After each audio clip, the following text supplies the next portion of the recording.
Seguimos con el resumen del libro de Números. Para terminar el libro de Números, si ustedes se dan cuenta, del único libro que yo he hecho resumen ha sido del libro de Números. Yo no hice resumen del libro de Génesis, yo no hice resumen del Éxodo, yo no hice, pero sí estoy haciendo, del Levítico no hice resumen, pero sí estoy haciendo resumen del libro de Números. ¿Y por qué se lo dije la semana pasada? Porque el libro de Números es donde Dios más habla en todo el Antiguo Testamento. Por eso que comienza en el desierto, comienza las primeras palabras en el desierto, Dios habló. Y continuamente está diciendo, Dios habla, Dios habla, Dios habla. Por eso que estamos haciendo este resumen, porque tanto que habló el Señor en el libro de Números era para introducir a su pueblo en la promesa de Dios en la tierra prometida. Y todas las cosas que el Señor le dijo al pueblo de Israel hace 5.000, 6.000 años, sencillamente pues nos sirve a cada uno de nosotros que estamos entrando también a la segunda promesa de Dios. Por eso estamos haciendo este resumen del libro de los Números. En el capítulo 13 del libro de Números vimos el lugar llamado Cades. Está a unos 75 kilómetros ya de la tierra prometida, o sea, ya Israel se va acercando. Y Cades, los hebreos tuvieron en una decisión crucial en la vida de ellos, como pueblo. Tuvieron que tomar tremendas decisiones en Cades. Y eso nos habla a nosotros de los que tenemos que tomar decisiones actualmente en nuestra vida, en la iglesia, en la familia, sobre todo hoy en día en estos problemas tan complicados que vivimos, las personas que tienen que tomar decisiones en la misma iglesia, los concilios de la iglesia, del Papa, los obispos, los presbíteros, todos los que de una forma o de otra, como en Israel, tenían la responsabilidad de tomar decisiones. Si se recuerdan, en el versículo 2, Dios le dijo a Moisés, envía hombres para que exploren la tierra de Canaán. Moisés envía a personas para explorar la tierra y va a escuchar los comentarios de esta persona que van a explorar la tierra porque tenía que tomar decisiones.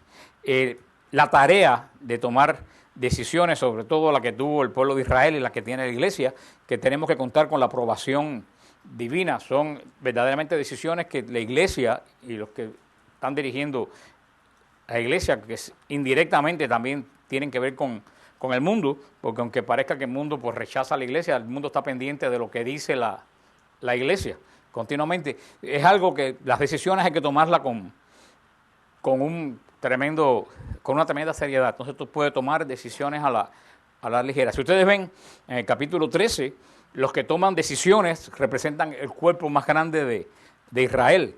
En el capítulo 13 da la lista de los 12 espías, ¿se acuerdan? Que fueron a ver la tierra de Canaán. Y cada uno de los espías pertenecía a uno de las tribus. Desde Judá, Efraín, Dan, todos participaron, representaba la totalidad de Israel. ¿Qué informes traen estas personas que fueron a traerle a Moisés la información de lo que veía en la tierra prometida? Algunos informes son positivos. Vemos en el capítulo 13, versículo 26, que algunos dijeron que era tierra rica, de donde fluía verdaderamente leche y miel. Y recuerden, se trajeron un gran racimo ¿se acuerdan de qué? De uva. ¿Cómo qué? Como prueba de que era una tierra verdaderamente fértil.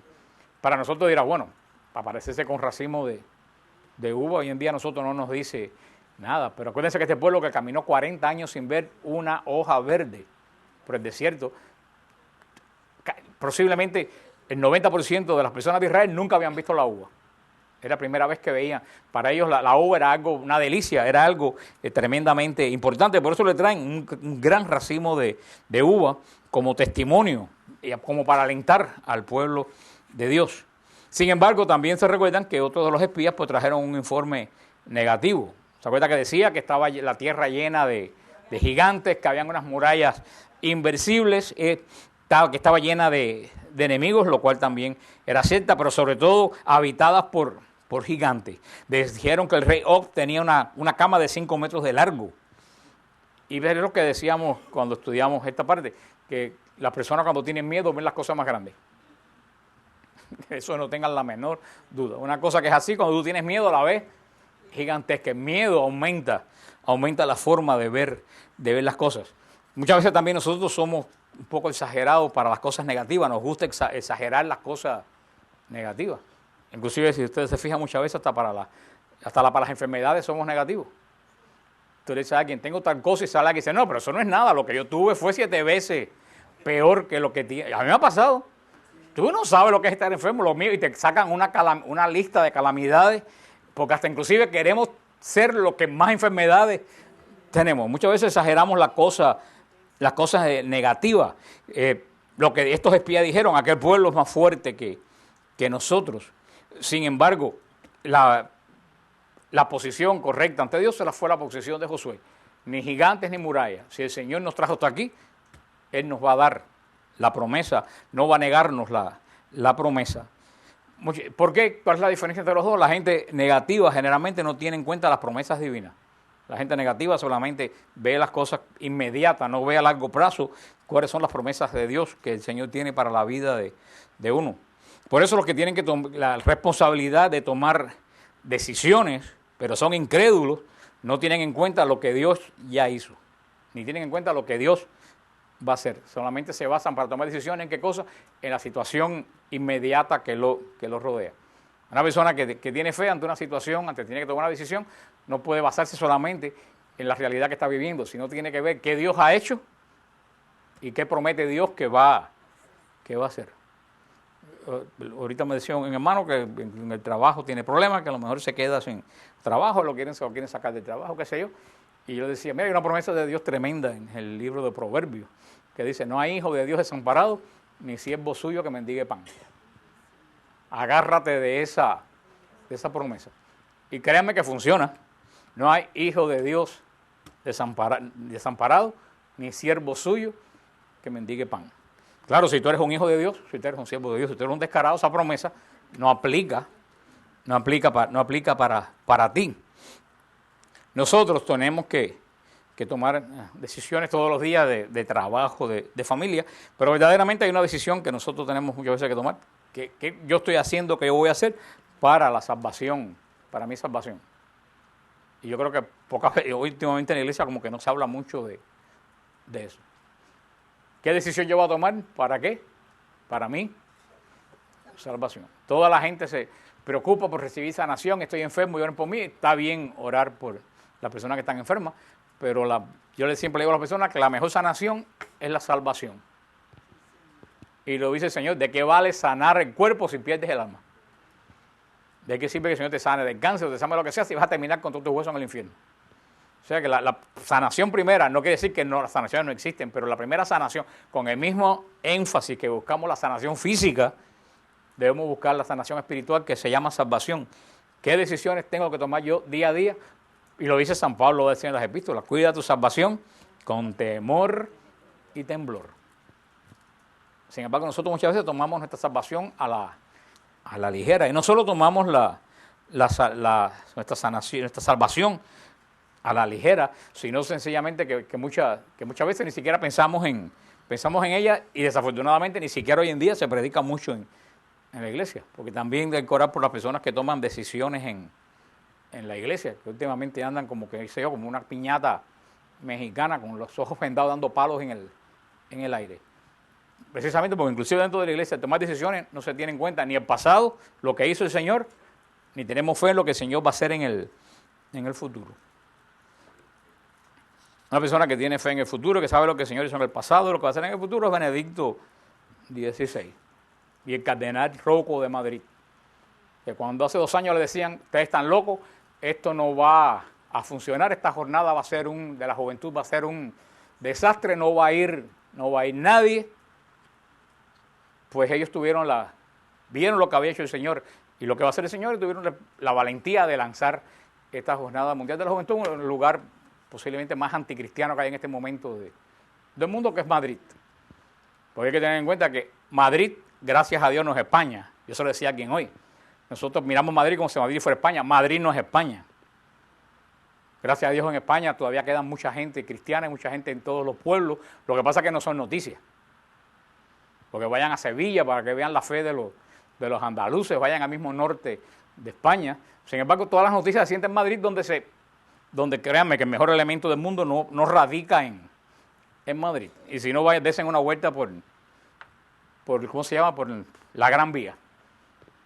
Ustedes van por la Gran Vía, la vuelta a Santa María, y no le dan deseo de regresar a Madrid, del elemento que se ve, que se ha concentrado. Es como, que me perdonen los madrileños, pero es como si todo lo peor del mundo se hubiera concentrado. Y yo le digo a las personas, muchas veces miramos, y cuando decimos Madrid, podemos decir Nueva York, podemos decir las grandes ciudades, pero en este caso, hablando de la Jornada Mundial de la Juventud, todo el mundo dice, no, porque en España, que dieron golpes, sí, pero en el único lugar donde hubo problemas con los jóvenes fue en Madrid. Los jóvenes estuvieron por toda España, y en ninguna otra ciudad de España hubo problemas.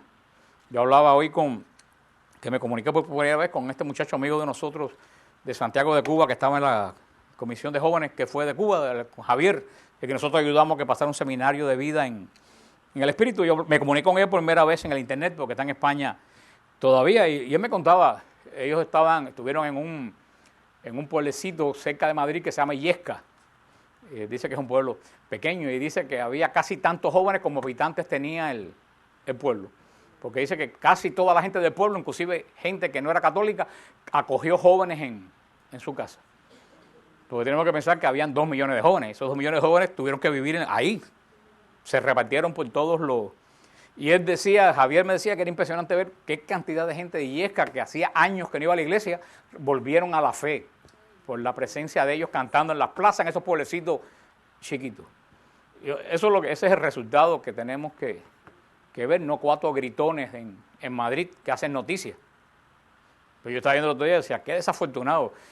2 millones de jóvenes en Cuatro Vientos, y en Estados Unidos no salió en las noticias nacionales. Y el otro día veo manifestación en Illinois en contra de un senador. Y pasaron la noticia, yo los conté. ¿Tú sabes cuántos habían en la manifestación? 7. Yo los conté, 7. Y fue noticia nacional. Y 2 millones de jóvenes no fueron noticias.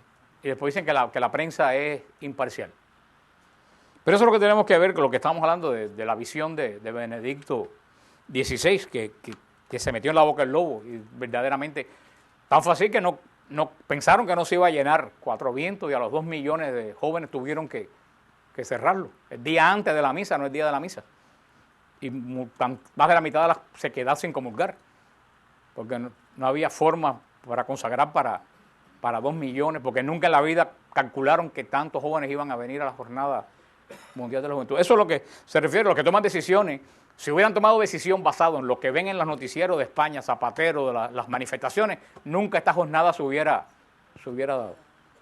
Para tomar decisión hay que mirar para atrás y confiar en el futuro. Y eso nos lleva a la otra tragedia de Israel en el capítulo 14 de Números. En el capítulo 14 de Números, que es la tragedia de la incredulidad. O sea, vimos como Israel pasa de tomar decisiones buenas y decisiones malas a ser partícipe de un grupo de incrédulos en Israel. Y tenemos que sacar la conclusión de esto, una cosa muy importante. Las personas que no creen llevan a otros al caos. Donde quiera que créanme, en un hogar que hay personas que no creen, llevan ese hogar al caos. En un trabajo que hay gente que no creen, llevan ese trabajo al caos. Inclusive dentro de los mismos grupos, que también a los grupos te dicen, como personas que no creen, sí, a los grupos y a la iglesia viene gente que no creen.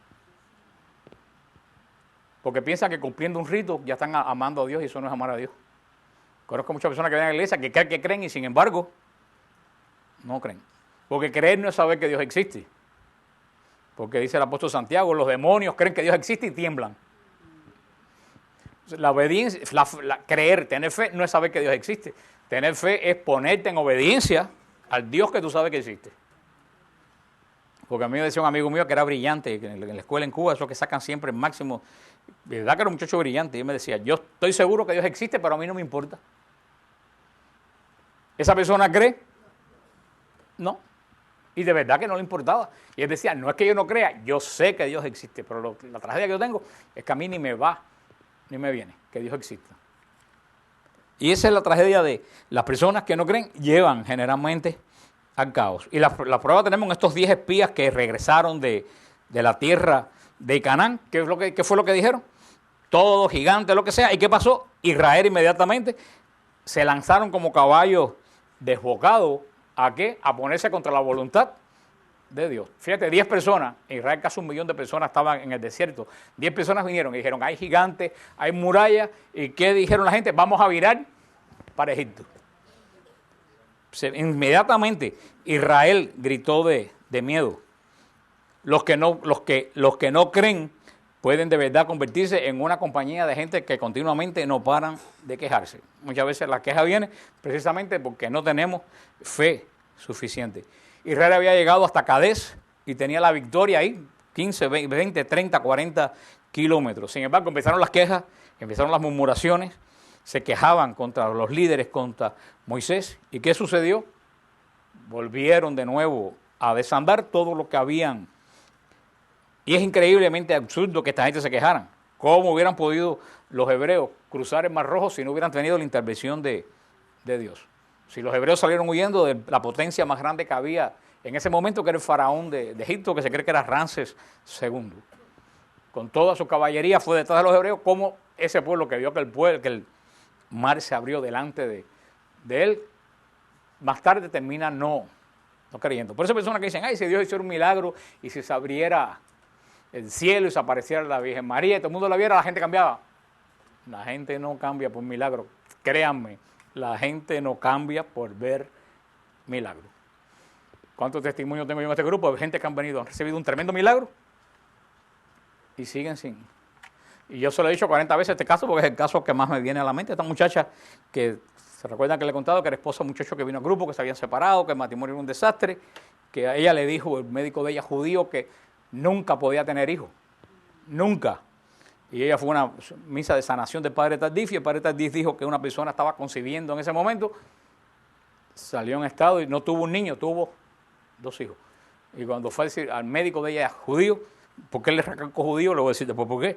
Cuando fue al médico judío, él le dijo, tú no estás en estado imposible, tú tienes un fibroma. Y nació un niño, ya tiene como 12 años. ¿Por qué le recalco judío? Porque ella terminó siguiendo la cabala judía. Rechazó a Jesucristo y sigue, ni siquiera es judaísmo, sigue esas brujerías de la cabala. Después que vio un milagro que Dios hizo en su vida. Ningún milagro transforma el corazón de nadie. O sea, es solamente una decisión personal de por quién tú vas a apostar, no por milagro. Las personas incrédulas pueden rechazar, inclusive pueden rechazar los mejores llamados a creer.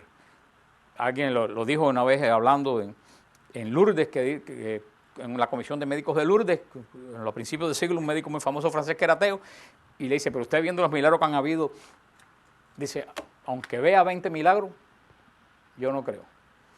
Y sabe la frase esa que dice que para el que cree no hace falta milagro y para el que no cree, 1.000.000 no son suficientes. De ahí viene la frase de ese médico cuando dijo que él sí veía los milagros, que sabía que no tenía ninguna explicación lógica, pero que eso a él no le daba fe. Este Dios de Israel, que en este versículo 14, en los versículos anteriores le dio maná, le dio codornices, termina queriendo apedrear a Moisés, queriendo apedrear a Aarón. Por eso es la queja del Señor. ¿Hasta cuándo me ha de menospreciar este pueblo? Es lo que más tarde va a decir el profeta Jeremías en las Lamentaciones, que cantamos el Viernes Santo, pueblo mío, ¿en qué te he puesto triste? Respóndeme. Te saqué de la tiranía de Faraón, te di reyes, te di profetas, te di tierra. ¿Y qué has hecho? Me has pagado con la ingratitud. La incredulidad, muchas veces, en este caso para Israel y para las personas, tiene consecuencias verdaderamente desastrosas, aunque Dios perdone el pecado. Eso es lo que muchas veces uno no entiende, que si Dios me perdonó, sí, Dios perdona, pero que Dios perdone no quiere decir que lo que tú hiciste anteriormente con tu vida no tenga consecuencias en tu vida. Uno tiene que ser responsable muchas veces de las consecuencias de los actos de uno. También les he contado muchas veces, porque ya son pocos los casos que me acuerdo yo, de este señor que se convirtió y después que se convirtió cogió cáncer en el hígado. Y nadie decía, ¿cómo esta persona, ahora que se convierte, coge cáncer en el hígado? Y después cuando la esposa me contaba que fue casi 20 años alcohólico. Él se convirtió, recibió a Cristo, recibió la sanación de las sanaciones, que es la salvación, pero sufrió las consecuencias de la vida de desorden, el desorden que tuvo. Y es lo que le pasó a Israel. Dios perdonó a Israel cuando el Señor le dijo a Moisés que va a destruir al pueblo, que Moisés intercede por el pueblo. El Señor dice, no voy a destruir al pueblo. El pueblo fue perdonado, no fue destruido, pero cargó, ¿qué cosa? Las consecuencias. Los hebreos anduvieron en el desierto sin sentido, sin ningún sentido, durante 40 años. La incredulidad puede hacer que la persona espere demasiado para tomar una decisión correcta. Eso lo vemos aquí en número 14, del 40 al 45. Eso es muy importante. Y vuelvo a decir que la incredulidad no es no creer en Dios. Muchas veces la incredulidad es no creer que Dios puede actuar en mi vida. Porque hoy más que menos hoy en día, yo creo que la mayoría de las personas creen en Dios. El grupo de ateos es un grupo muy reducido. Pero la pregunta es, ¿todos los que creen en Dios creen que Dios tiene poder? Ahí es donde está la gran pregunta. Mucha gente cree en Dios, pero no cree que Dios tiene poder. Y al no creer que Dios tiene poder, pues se pone a buscar poderes donde no lo hay. Se ponen a buscar, qué sé yo, en la brujería, en la santería, en el espiritismo, en el ocultismo, sí, cristales, todas esas cosas. Empiezan a buscar un poder. ¿Por qué están buscando poder en esas cosas? Porque no creen que el Dios que ellos sirven verdaderamente. Eso se aplica a muchas personas que van a la iglesia y que tienen fe. Y terminan buscando poderes extraños, porque no creen que el Dios que sirve tiene verdaderamente poder. Y yo siempre les he dicho que para mí esa es la gran evangelización del siglo XXI. La evangelización del siglo XXI no es decirle a la gente, Dios existe. Es decirle a la gente, Dios que existe tiene poder. Es lo que tenemos que probar. Y por eso el Señor se derrama en estos años en milagros en la iglesia y en sanaciones. Los milagros no son solamente para que la gente se sane, es para demostrarle al mundo que Dios tiene poder. Mucha de esa gente que vimos manifestarse en Madrid contra los jóvenes y todo eso, esas son personas que si un día pudieran experimentar el poder de Dios en sus vidas, cambiaría la vida de ellos. Cada vez que a mí me escriben a EWTN y me dicen, dame un versículo bíblico para decirse al fulano que es ateo, digo, yo nunca he visto que un versículo bíblico haga creer a nadie. Créeme. Digo, si tú tienes un marido, si tú tienes un hijo, si tú tienes una esposa que es incrédulo, tú sabes lo que tienes que hacer, invítalo a un retiro de la iglesia. Y déjalo que Dios lo toque. Un retiro donde Dios toca a la persona vale más que mil versículos bíblicos. ¿Cuántas personas conozco yo que están aburridos de hablar ni nada? Van a un retiro y el Señor le pone la mano arriba y cae para toda la vida. Es la relación esa personal que tenemos que tener con... Y después que tú tienes esa relación personal con el Señor, entonces vienen todos los versículos bíblicos, porque los versículos bíblicos sirven para crecer, para conocer a Dios, para redarguir. Pero yo hasta ahora, créeme, yo nunca he visto... Mira, léete San Lucas 32:23 y enseguida vas a tener fe. Porque mirando que tú tienes fe, esos versículos a ti ni te van ni te vienen. Y como vuelvo a decir fe, no estoy hablando de creer en Dios, porque puedes creer en un Dios de esos que andan esotéricos, de esos que andan por ahí.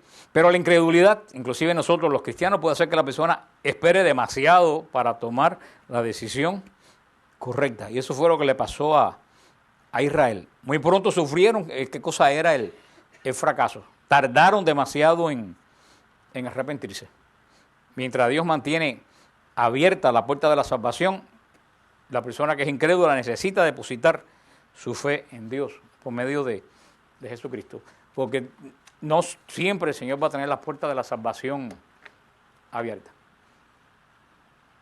A mí nunca se me olvida las palabras que la veremos algún día si llegamos ahí, que el Señor le dice a Nabucodonosor, cuando el Señor le dio mucho tiempo a Nabucodonosor, llega un momento que él le dijo a Nabucodonosor, se te acabó el tiempo. Y esa frase para mí es como una pedrada.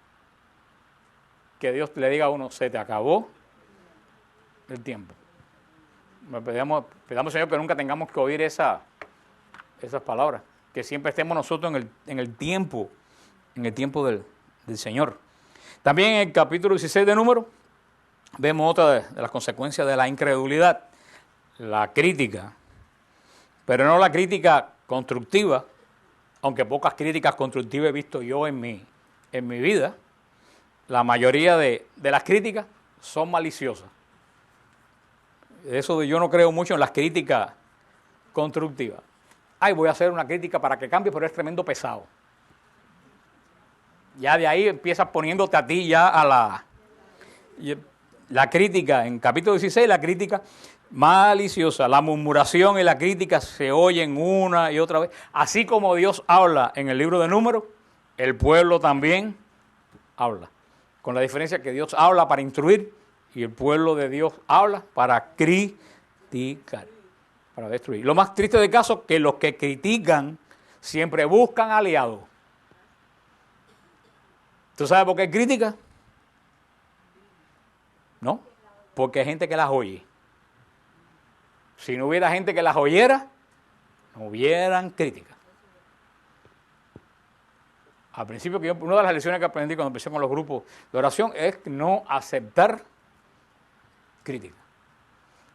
Y al principio del grupo, hace muchos años, bastantes veces que lo dicen. Ay, hermano, mira, te tengo que a decir porque fulanita, aparte un artículo, lo ponía en hold, llamaba a la otra persona en la otra línea, decía, mira, aquí está fulana, dime ahora lo que tú tienes que...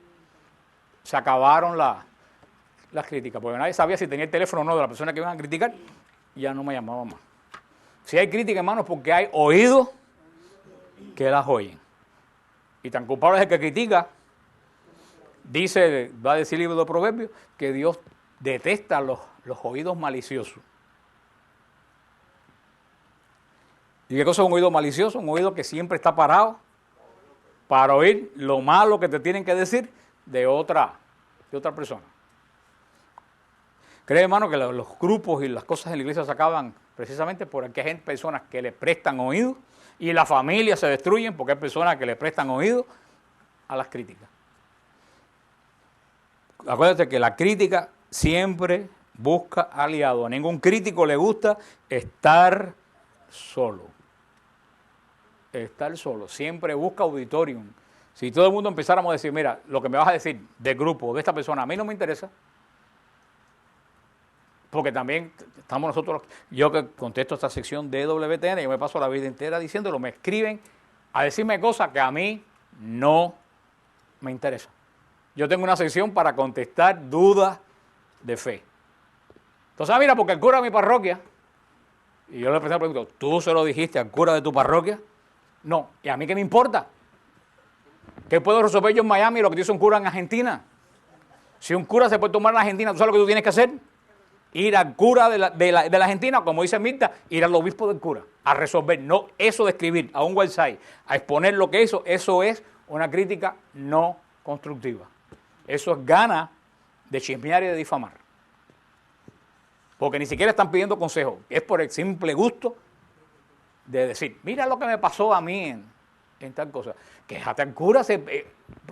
No, es que me da pena. Y no te da pena venirlo a decirlo aquí delante de un website que lo leen miles de personas. Y yo tengo que ir al fino con el website ese. Lo que pasa es que ya el Señor me ha dado un olfato, porque cuántas personas me escriben pidiendo consejos que lo que quieren es difamar a otra persona. Y yo tengo que estar borrando. Cada vez que me llega, ¿tú sabes lo primero que hago? Borro los nombres. Tengo una amiga que se llama Rosa y que vive en la ciudad de qué sé yo, de Arequipa, y entonces ella me dijo, ¿tú sabes qué cosa es esto? O que ella hizo, ¿sabes para qué es eso? Para que alguien que lee el website se entere que Rosa dijo tal cosa y se lo diga a todo el mundo. Tengo que coger esos emails, ¿tú sabes lo que hago? Delete. Y eso es lo que hace en la vida de uno, darle delete a muchas cosas.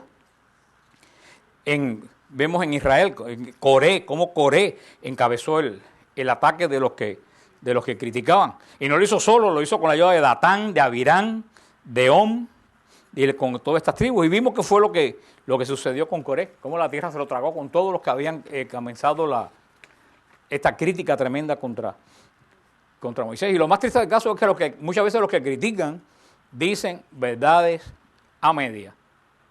Y una verdad media es lo más peligroso que hay. Una media verdad es peor que una mentira. Porque a ti te dicen una mentira y tú dices, yo sé que eso es mentira. Pero a ti te dicen algo que te suene a verdad y tú le prestas atención. Y generalmente los que critican lo hacen con verdades a media. Casi nadie que critica lo hace con la verdad completa.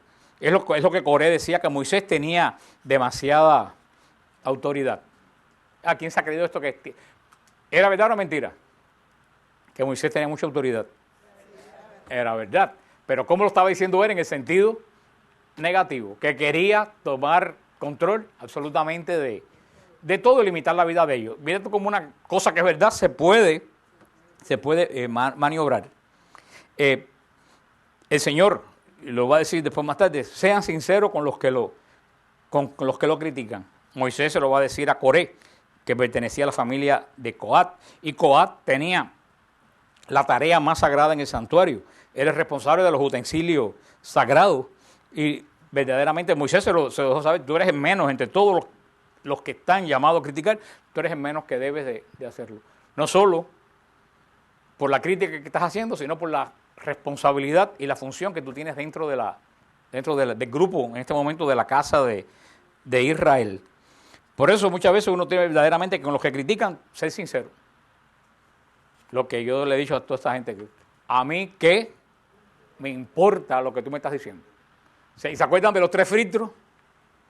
No se acuerdan de los 3 fritos. Tienen que ir al retiro de Tampa para que se acuerden de los 3 fritos. El retiro que yo di de los 3 fritos, a lo mejor yo ni me acuerdo ya. Pero se acuerda que le dijeron, que no sé si fue a San Anselmo, que le dijeron... No, que se le dijeron a San Anselmo que tenía algo que decirle. Bueno, con tal, y a San Anselmo le dijo, vamos a pasarlo por los 3 fritos. Le dijo, primero, ¿lo que me vas a decir es algo positivo?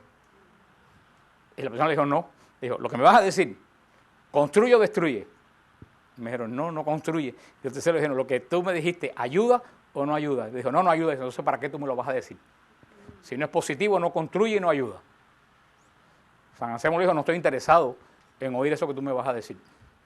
Esa es la actitud de un santo, ser sincero verdaderamente con los que critican.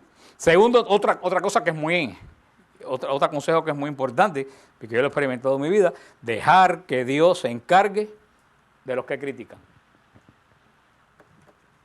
Eso es lo mejor que uno puede hacer. Están criticando por ti, en vez de salir, porque muchas veces uno sale en son de batalla, y tú sabes lo que hace. ¿No sabes lo que hacen? Enredan las cosas más todavía. Muchas veces mejor decir, Señor, júzgame mi causa, y tú quedarte tranquilo.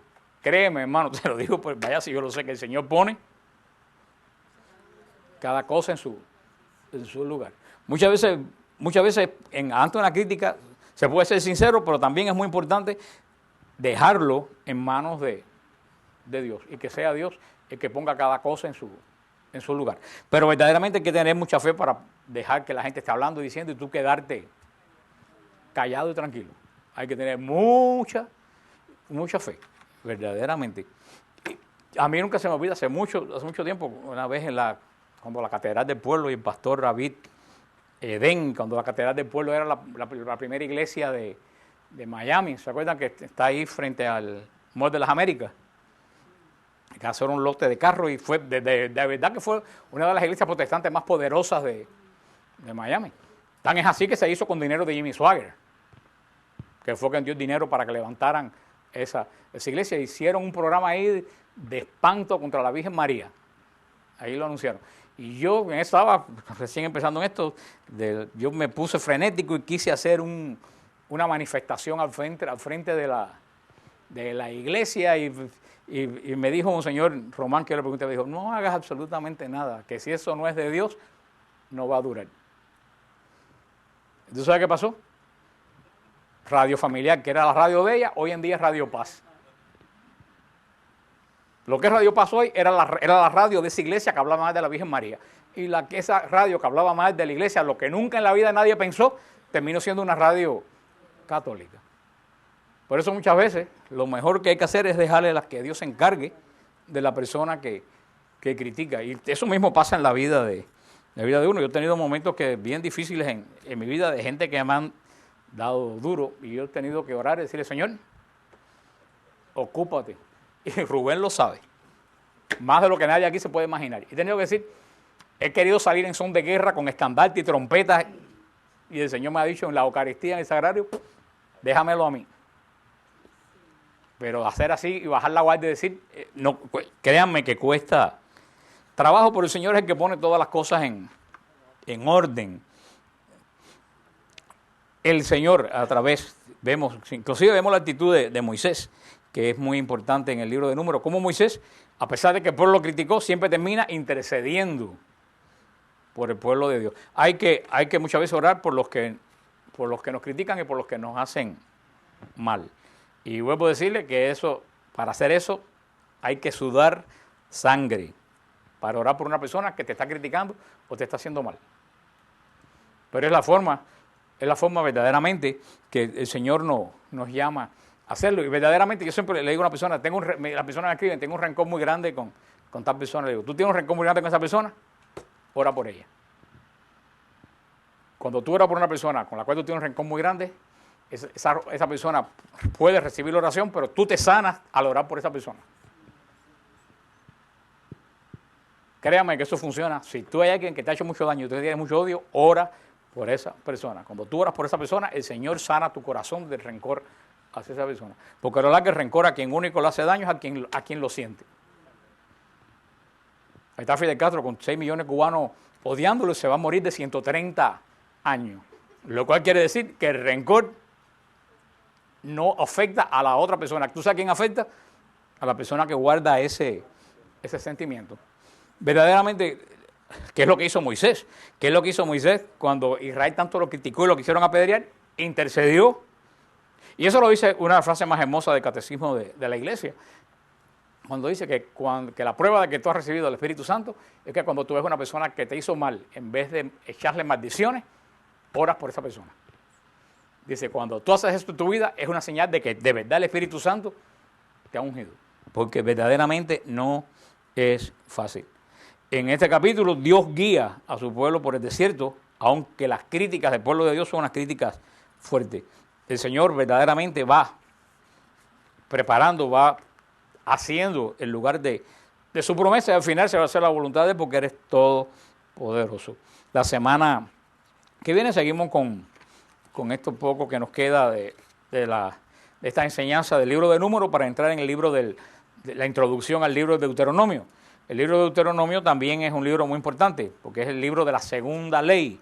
Es cómo el Señor le va a recordar a Israel la ley que le dio, porque acuérdense que para nosotros lo hemos leído en 1 o 2 años, pero el pueblo que recibió la ley en el Sinaí y el pueblo que reentró a la tierra prometida eran 2 pueblos totalmente diferentes, porque acuérdense que todo el que recibió la ley en el Sinaí murió en el camino. O sea, esta gente que va a entrar a Israel son gente que nació en el desierto, gente que no estuvo en el Sinaí, gente que, a no ser Caleb y Josué, todos los demás son gente que inclusive muchos no estaban circuncidados. O sea, es un pueblo nuevo. Por eso el Señor, antes de entrar a la tierra prometida, le dan el Deuteronomio, le da Deutero, quiere decir segunda. Deutero, cuando dice Deuteronomio, la segunda ley. Deutero canónico, el segundo canon.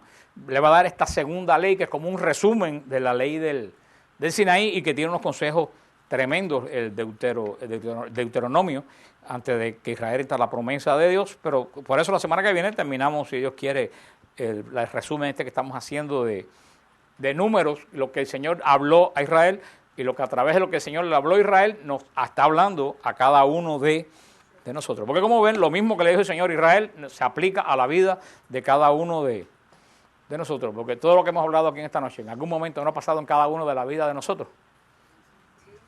Pasa. Fíjate cómo el mundo no cambia. Cambia la tecnología, cambia la forma de vestirse, pero el ser humano sigue siendo exactamente el mismo igual que salió de Egipto. Con los mismos problemas, con las mismas reacciones. El hombre hace 3.000, de hace 4.000 años.